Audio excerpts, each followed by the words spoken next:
Hi dears. അപ്പോൾ ഇന്ന് ഉച്ചയൂണിന് എന്തൊക്കെയാണെന്ന് നമുക്ക് നോക്കാം. അപ്പോൾ ഞാൻ ആദ്യം ഇവിടെ കൂർക്കുലർത്താൻ പോകുകയാണ്. അപ്പോൾ ഇത് വൃത്തിയാക്കാൻ കുറച്ച് കഷ്ടപ്പാടുണ്ടെങ്കിലും ഇതിൻ്റെ ടേസ്റ്റ് ഓർക്കുമ്പോൾ നമ്മളിതെല്ലാം മറക്കാറുണ്ട്. അപ്പോൾ നല്ല വൃത്തിയാക്കിയ കൂർക്കയിലേക്ക് മുളക് പൊടി, മഞ്ഞൾപ്പൊടി, ഉപ്പും ആവശ്യത്തിന് വെള്ളവും ചേർത്തിട്ട് വേവിക്കാൻ വയ്ക്കാം.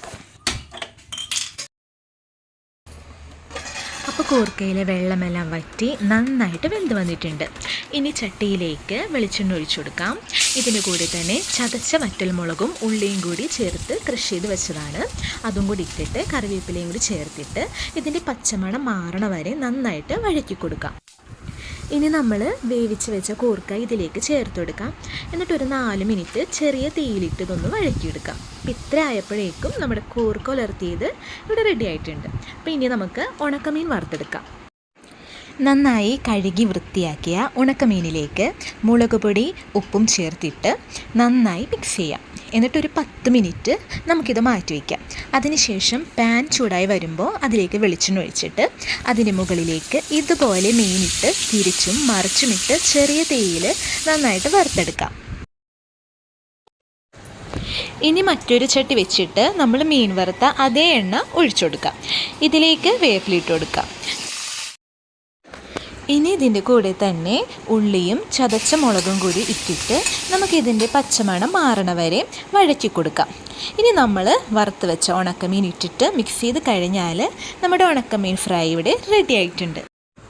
അപ്പോൾ നമുക്കിനി ഒരു 5 മിനിറ്റിനുള്ളിൽ തയ്യാറാക്കാൻ പറ്റിയ ഒരു തക്കാളി ഇട്ട മോരുകറി ഉണ്ടാക്കാം. അതിനായിട്ട് ഒരു ചട്ടി വെച്ച് കൊടുക്കാം. ചട്ടി ഒന്ന് ചൂടാകുമ്പോഴേക്കും ഇതിലേക്ക് നമുക്ക് വെളിച്ചെണ്ണ ഒഴിച്ചു കൊടുക്കാം.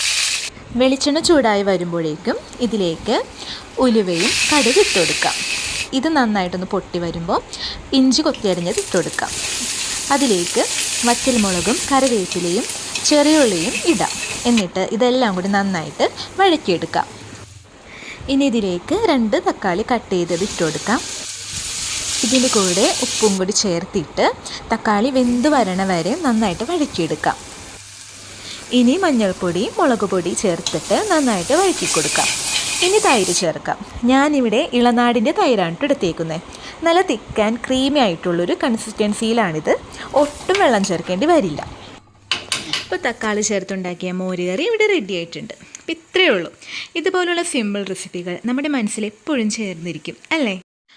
അപ്പോൾ ഇതുപോലെ നല്ല ചൂടുള്ള ചോറിൻ്റെ കൂടെ കൂർക്കുലർത്തിയതും സൈഡിൽ നല്ല ഉണക്കമീൻ വറുത്തതും നല്ല മോര് കാച്ചിയതും കൂടി കഴിക്കുമ്പോഴുള്ള സുഖമുണ്ടല്ലോ, അത് വലിയ വില കൂടിയ ഭക്ഷണങ്ങൾക്കൊന്നും തരാൻ പറ്റിയെന്ന് വരില്ല. അപ്പോൾ ഇന്നത്തെ ഈ റെസിപ്പികൾ എല്ലാവർക്കും ഇഷ്ടപ്പെട്ടെന്ന് ഞാൻ പ്രതീക്ഷിക്കുന്നതാണ്. അപ്പോൾ എല്ലാവരും നമ്മളൊന്ന് സപ്പോർട്ട് ചെയ്യണം. നമ്മുടെ ചാനൽ സബ്സ്ക്രൈബും കൂടി ചെയ്യണം. എല്ലാവരും ഹാപ്പി ആയിട്ടിരിക്കണം. അപ്പോൾ ഞാനിനി അടുത്ത വീഡിയോ ആയിട്ട് വരാം കേട്ടോ. Thank you.